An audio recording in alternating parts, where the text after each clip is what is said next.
Kegiatan pesantren Ramadan tahun 1446 Hijriyah di Min 7 Tapin telah memasuki hari ke-10. Siswa-siswi yang masih terlihat penuh semangat dan antusias mengikuti kegiatan tersebut dari awal hingga akhir kegiatan berlangsung. Seperti hari sebelumnya, kegiatan diawali dengan sholat duha berjemaah sebagai kegiatan pembiasaan. Kemudian diteruskan dengan tausiah untuk memperdalam ilmu agama siswa-siswi Min 7 Tapin.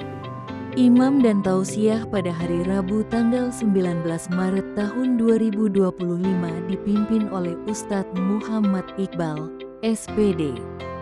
Dengan materi sunnah-sunnah dalam wudhu, mandi wajib dan sholat. Assalamualaikum warahmatullahi wabarakatuh.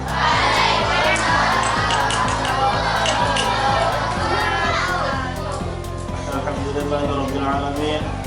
Wassalatu wassalamu ala asyrafil anbiya'i wal mursalin sayyidina wa nabiyyina Muhammadin wa ala alihi wa sahbihi ajma'in.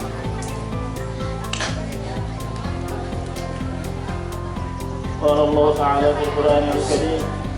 A'udzu billahi minasyaitonir rajim. Bismillahirrahmanirrahim.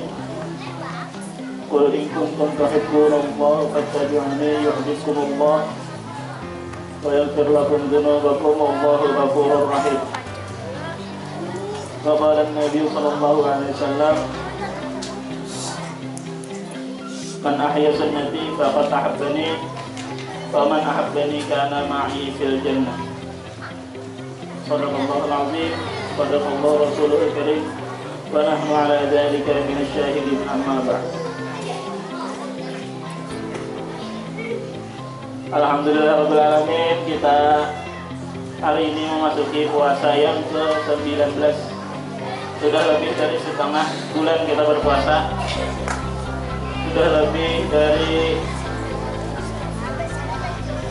hari ini sudah hampir habis kita sekolahan. Bersyukur kita yang kalau hadir di sini, kalau umpat mengaji, kalau umpat menggawi amalan-amalan sunnah, sembahyang duha, belajar di bulan Ramadan. Karena ada 4 golongan yang dirindukan surga. Siapa yang hendak masuk surga di sini?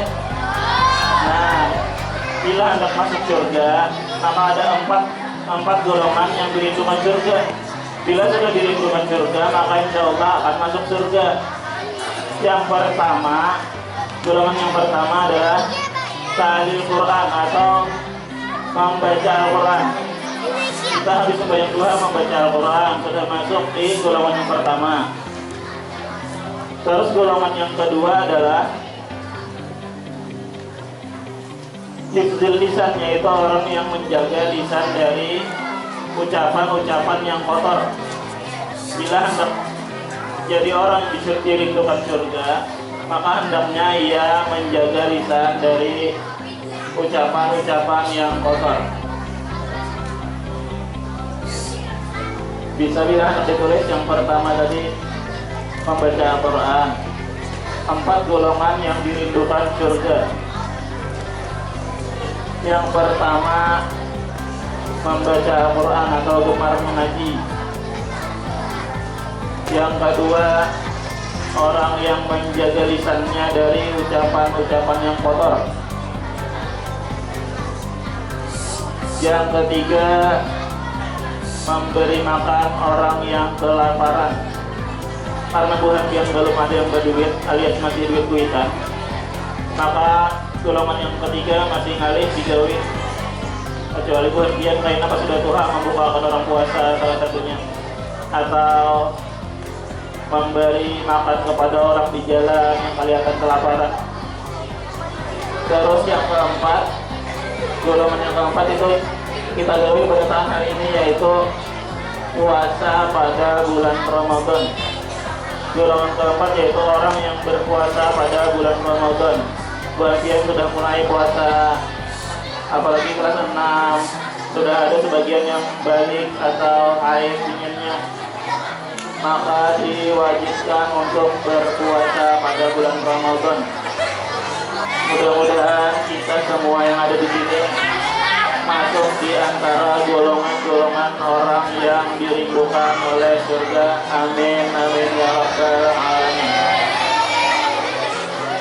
Selanjutnya, kemarin-kemarin sudah banyak materi-materi yang disampaikan oleh Bapak Guru kita, yang mudah-mudahan beliau-beliau disehatkan badan, amin, dipanjangkan umur, amin, dimurahkan rezeki, amin,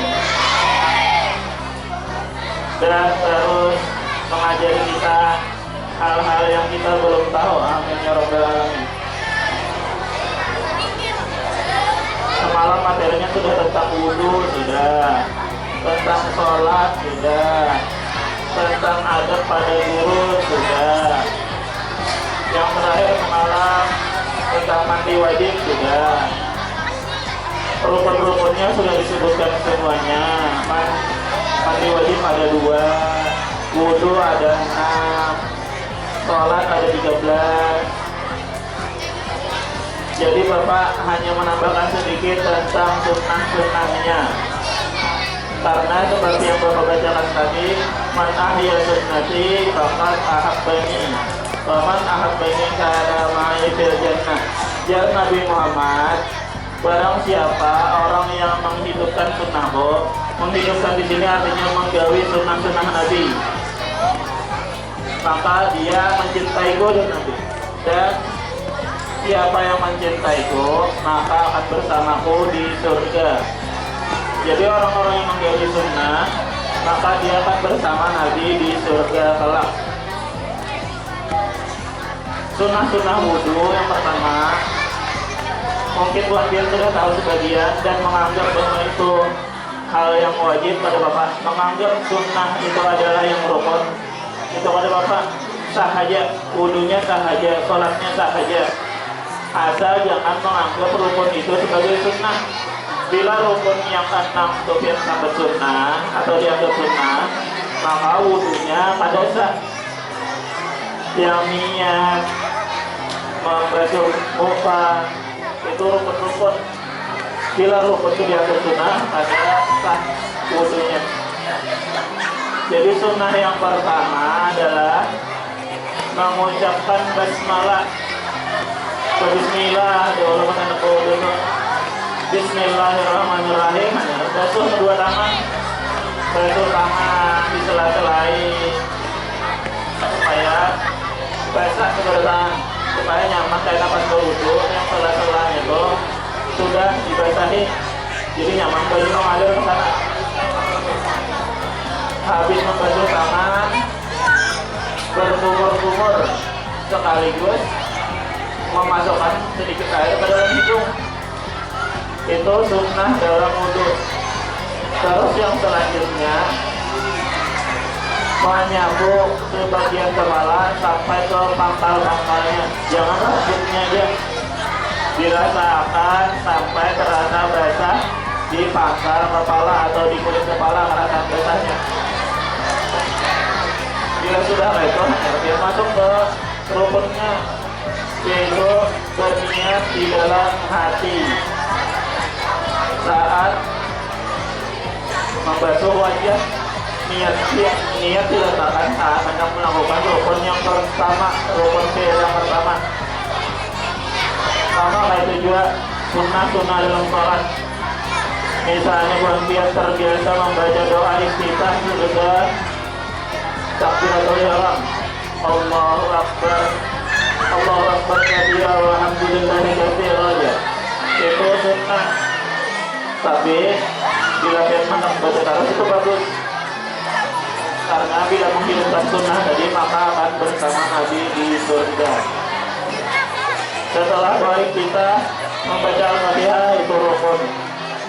Setelah Fatihah membaca surah pendek, misalnya Qul ya ayyuhal kafirun, yang mana yang mungkin hafalannya, yang mana yang sudah rutin dibaca pagi saat sekolah, saat ada pagi. Jadi insya Allah hafalannya juga. Setelah itu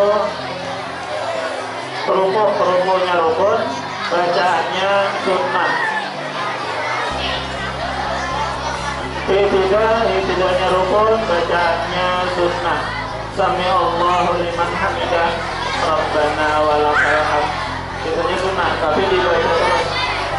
Setelah itu sujudnya rukun, bacaannya sunnah. Duduk antara dua sujud rukun, bacaannya sunnah.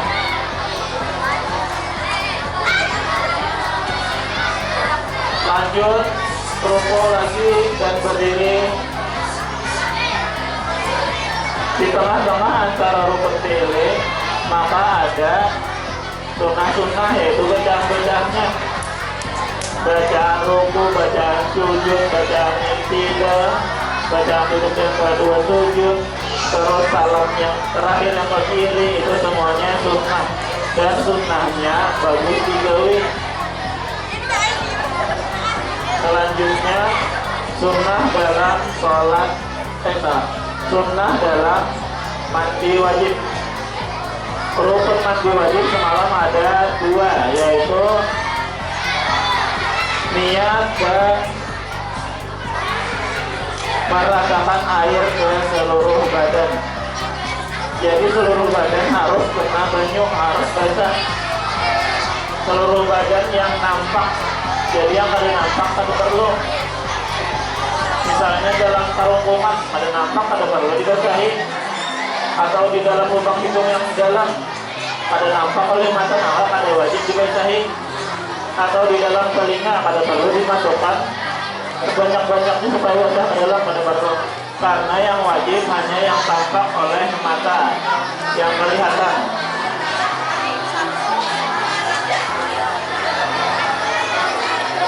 Sunnahnya yang pertama adalah hampir sama kayak wudhu tadi, membasuh tangan di sela-selai tangan dulu, di sela-selai batis dulu yang mana supaya nyaman baju mengalir pas kita mandi. Terus berwudhu seperti wudhu ingin sholat, itu termasuk sunnah. Dan sebelum mandi wajib berwudhu dulu.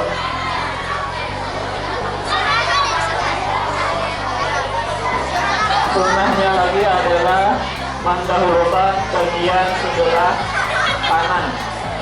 Misalnya bagian kanan dulu, bagian kiri naik lagi ke awak sebelah kanan, sebelah kiri baru kepala, itu sunnah. Yang Bapak sebutkan tadi silakan diingat-ingat. Yang berjaya akan Bapak panggil ke depan untuk menyebutkan ulang apa saja sunnah-sunnah maupun rukun yang Bapak sebutkan tadi. Rukun wudhu tadi ada berapa? 6. Itu sudah mulai pertama rukun wudhu dibahas. Terus guru yang lain membahas jiwa. Sampai yang Maryam dibahas pulang masih aja kada ingat. Kenapa jadi kada ingat? Karena pas gurunya menjelaskan Tuhan biar kepandir, alias ada dua ceramah di dalam satu majelis. Gurunya berceramah, muridnya berceramah. Jadi gurunya yang paham, muridnya yang kada.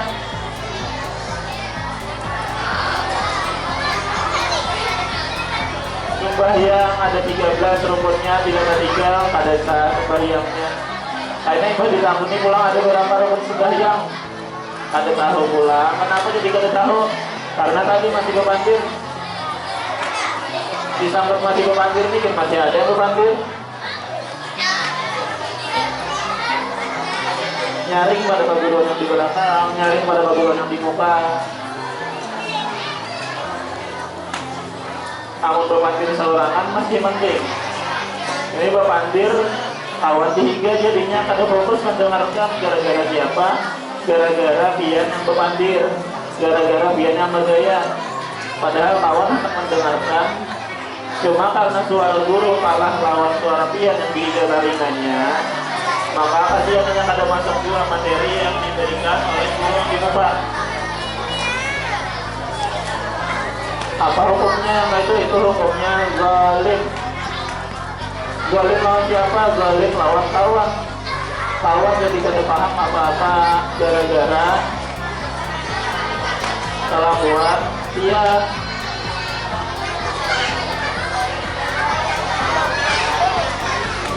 Maka hendaknya semuanya diam dan mendengarkan, jadi kan ada kawan yang terganggu gara-gara suara Tia. Yang pertama silakan maju untuk menjawab pertanyaan ke depan adalah Dava, silakan maju. Dava kelas 4D.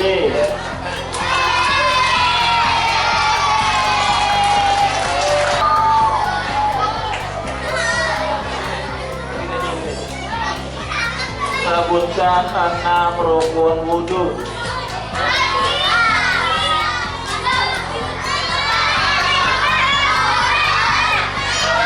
Pertama,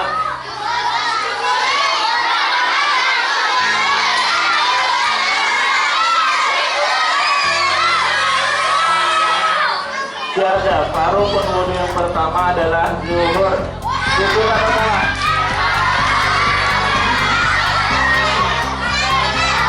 Zuhur salah. Zuhur bukan rukun wudhu, itu ngarang sembahyang.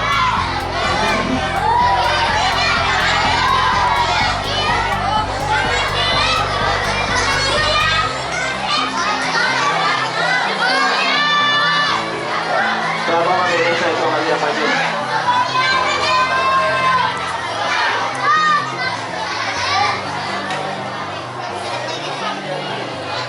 Alasan mana? Maju kelas 5D.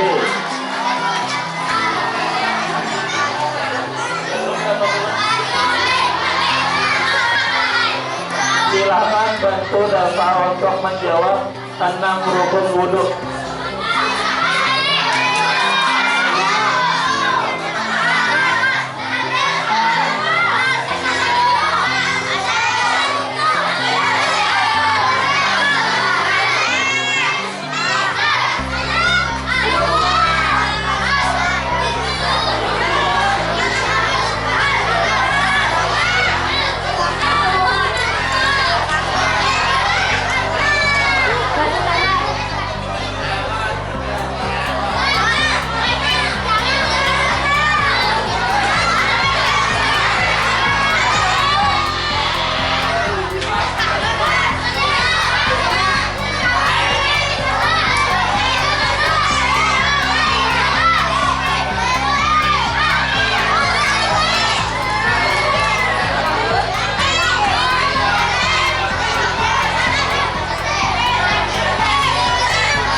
Sudah 6 disebutkan, silakan duduk.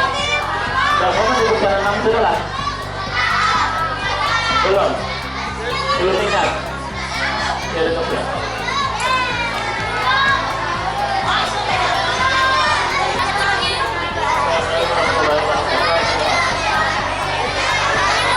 Sekian untuk materi hari ini.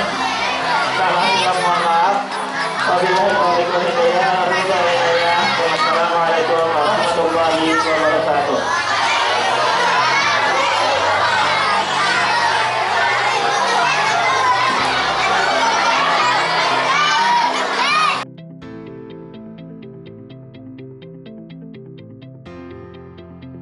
Kegiatan dilanjutkan di dalam kelas dengan tadarus Al-Quran dan pendalaman materi agama dan tajwid.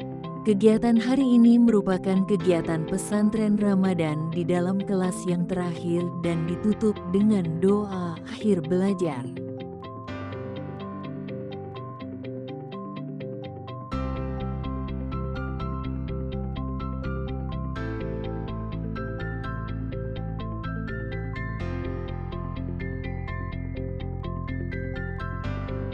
Demikian berita yang dapat disampaikan oleh Humas Min 7 Tapin. Terima kasih.